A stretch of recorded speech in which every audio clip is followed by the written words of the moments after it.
Hello my dear friends, welcome to our YouTube channel Prarambh. मैं सचिन पूनिया आपका अपने इस प्यारे से यूट्यूब चैनल पे हार्दिक स्वागत कर रहा हूं। Guys, chapter number 3 class 12 maths 3.1 की एक्सरसाइज के क्वेश्चन नंबर 5 का पार्ट नंबर 1 ये यहां तक अपन कवर कर चुके हैं लास्ट वीडियो में, और अभी अपन कवर करेंगे इसका सेकंड पार्ट। उसके आगे के कुछ 5 और क्वेश्चंस बचे हुए हैं वो। तो देखो, अभी अपन ने जो 5th पार्ट कवर किया था उसमें अपने को 3 × 4 यानी कि 3 × 4 की एक ऑर्डर की एक अपने को मैट्रिक्स बनानी थी, जिसके लिए कंडीशंस अपने को दी हुई थी, अपने बहुत इजीली बनाई थी और मैंने आपको बहुत अच्छे से एक्सप्लेन भी किया था। आशा करता हूं आपको समझ में आया होगा। अगर समझ में नहीं आया है, कहीं कोई डाउट है तो आप कमेंट कीजिए, मैं आपके डाउट का बहुत जल्द से जल्द रिप्लाई करूंगा और कंफर्म मैं आपको वो चीज वापस से समझा के रहूंगा। अब अपन देखते हैं इसका सेकंड पार्ट। इसके सेकंड पार्ट में क्या है, चैप्टर नंबर 3 है, मैट्रिक्स चल रहा है, 3.1 की एक्सरसाइज है। ठीक है, अब देखो इसके जो सेकंड पार्ट है उसमें aij is equal to 2i minus j, ये वाली अपने पास कंडीशन है। और इस कंडीशन में अपन जो सपोज करते हैं जो मैट्रिक्स, वो मैट्रिक्स क्या है, a is equal to 3, order क्या है मैट्रिक्स का, 3 × 4 है, तो a11 a12 a13 a14। ठीक है, उसके बाद में क्या आएगा, a21 a22 a23 a24 a31 a32 a33 और a34। क्योंकि 3 और इंटू 4 का ऑर्डर होने का मतलब है 3 तो उसमें होनी रो है और 4 होंगी उसमें कॉलम। तो यहाँ पे 3 आपके पास रो है, 4 आपके पास कॉलम्स है। ओके, तो अब देखो इसको सोल्व करेंगे तो सबसे पहले अपन फाइंड आउट करेंगे a11। इट मींस i की वैल्यू 1 हो जाएगी और j की वैल्यू भी क्या हो जाएगी, 1। तो 2 × 1 -1 is equal to 2 - 1 is equal to 1। Okay, a12 के लिए 2 × 1 - 2 is equal to 2 - 2 is equal to 0। ठीक है, a22 के लिए 2 × 2 -2 4 - 2 इज इक्वल टू 2। a23, ठीक है, सॉरी ये क्या पता कर लिया आपने, a13 आएगा ना, अभी तो a13 यहाँ पे आएगा 1 और यहाँ पे आएगा 3, तो ये हो जाएगा 2 - 3 कितना हो जाएगा, माइनस का 1। ओके, और यहाँ पे आएगा 1 4, तो 2 × 1 - 4 is equal to 2 - 4 is equal to -2। आगे कंडीशंस, ये अपने पास फर्स्ट रो के सारे एलिमेंट्स अपन ने पता कर लिए। अब सेकंड रो के एलिमेंट्स अपन पता करते हैं। सेकंड रो के एलिमेंट्स के लिए क्या है, a21, तो a21 का मतलब है 2 × 2 - 1 2 to the 4 - 1 is equal to 3।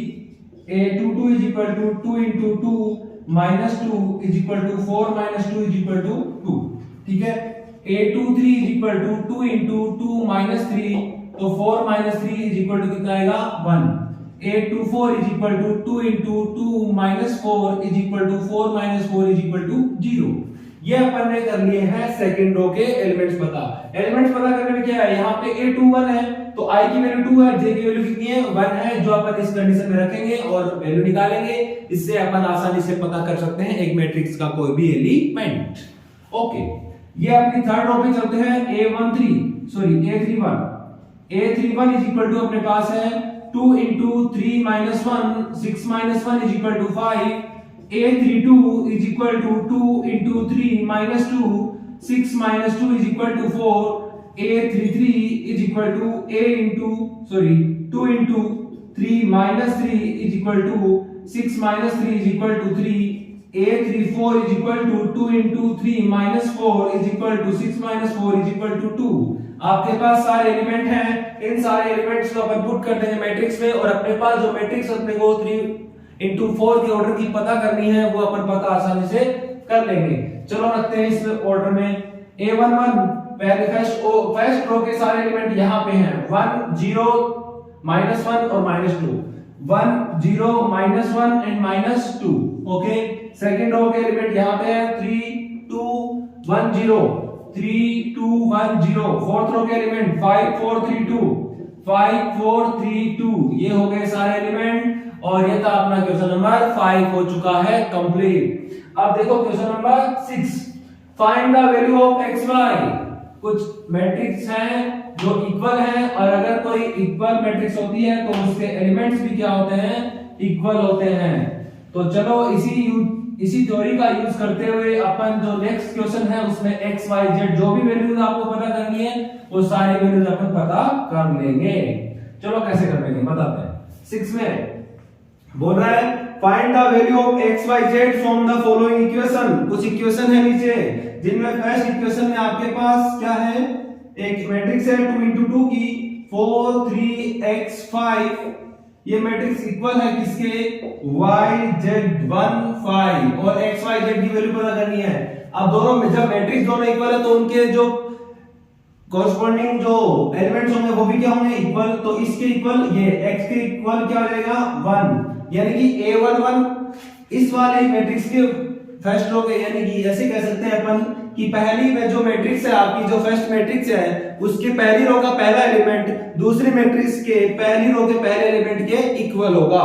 यानी कि ये वाला एलिमेंट इसके इक्वल, ये वाला इसके इक्वल, ये वाला इसके इक्वल और ये वाला इसके इक्वल होगा। तो x किसके इक्वल हो गया 1, y किसके इक्वल हो जाएगा 4 और z किसके इक्वल हो जाएगा 3। तो ये हो गई आपकी वैल्यू x y और z की। ठीक है, अब देखो सेकंड में आपके पास कुछ दूसरी कंडीशन है, और दूसरी कंडीशन में आपके पास क्या है x plus y 2 और यहाँ पे है 5 plus z और xy is equal to 6 2 5 और 8। ये है आपके पास condition. x plus y is equal to 6 आ जाएगा और 5 plus z ये आएगा आपके पास z। ठीक है, तो 5 plus z is equal to आपके पास 5 आ जाएगा। तो यहां से अपन क्या, और xy is equal to आपके पास क्या आ जाएगा, xy is equal to आपके पास आ जाएगा 8। अब देखो यहां से मैं कोई x की वैल्यू निकाल लेता हूं, क्या आ जाएगी 6 minus y, वो यहां पुट करते हैं। तो 6 minus y into y is equal to 8, तो क्या आ जाएगा 6y minus y is equal to y का स्क्वायर into 8। ठीक है, यहां से एक वैल्यू आ रही है तो ये वैल्यू यहां से फाइंड आउट कर लेंगे अपन। माइनस y का इस पार ले जाएंगे, y का स्क्वायर प्लस 6y और प्लस का 8 आगे रह जाएगा इज इक्वल टू 0। अब इसको ब्रेक करेंगे तो ब्रेक करेंगे क्या आएगा 4 और 2 then y square plus 4y plus 2y plus 8 is equal to 0। y common आएगा y प्लस 4, यहां से 2 कॉमन आएगा y plus 4 is equal to 0। एक हो गया y प्लस 2 और एक हो जाएगा y plus 4 is equal to 0। एक बार y is equal to 2 minus 2, एक बार y is equal to minus 4। तो इन दोनों में से कोई भी एक y की वैल्यू हो सकती है। और y की वैल्यू क्या होगी, और z की वैल्यू तो यहां से डायरेक्ट है 5 minus 5 is equal to 0। अगर y is equal to क्या है -2 है, then x minus 2 is equal to 6, x is equal to 6 plus 2 is equal to 8 और y is equal to -4, then x minus 4 is equal to 6, x is equal to 6 plus 4, then x is equal to 10। तो ये हो गई अपनी x y और z की value second condition में। अब देखते हैं थर्ड कंडीशन में। थर्ड कंडीशन में क्या है आपके पास, बहुत इजी है, ज्यादा कुछ खास है नहीं। देखो x plus y plus z और x प्लस z और x y प्लस z। ठीक है, ये एक मैट्रिक्स है, इसके इक्वल में जो मैट्रिक्स है वो है 9 5 7। तो यहां पे देखो x plus y plus z की जो वैल्यू होगी वो हो जाएगी 9 और x प्लस z की जो वैल्यू होगी वो हो जाएगी 5 और y प्लस z की जो वैल्यू होगी वो कितनी हो जाएगी 7। तो यहां से देखो आपके पास x plus y plus z की वैल्यू है, तो y प्लस z की वैल्यू यहां पुट करते हैं। x plus 7 is equal to 9, then x is equal to 9 minus 7, then x is equal to 2। x की वैल्यू यहां पुट करते हैं तो 2 plus z is equal to 5, z is equal to 5 minus 2, then z is equal to 3 और z की value यहां put करते हैं तो y plus 3 is equal to 7, then y is equal to 7 minus 3 और y इज इक्वल टू क्या आ जाएगा 4। तो ये था आपका क्वेश्चन नंबर 6। बहुत इजी क्वेश्चन है, कोई ज्यादा हार्ड नहीं है, आसानी से अपन ने कवर कर लिया है। अब देखते हैं क्वेश्चन नंबर 7। तो 7 में क्या है, वो भी बहुत इजी है, सेम ऐसा ही है, उसको भी जल्दी से जल्दी अपन कवर कर लेते हैं। अब देखो 7 में भी सेम यही है, इसमें यही चल रहा है। 3.1 की एक्सरसाइज नहीं, ये मैट्रिक्स का चैप्टर ही बहुत इजी है, ज्यादा इसमें कुछ खास है नहीं, बस आपको इसकी जो बेसिक जो इंट्रोडक्शन की वीडियो बताई थी वो एक बार वीडियो देखें तो बहुत इजी रहेगा आपके लिए।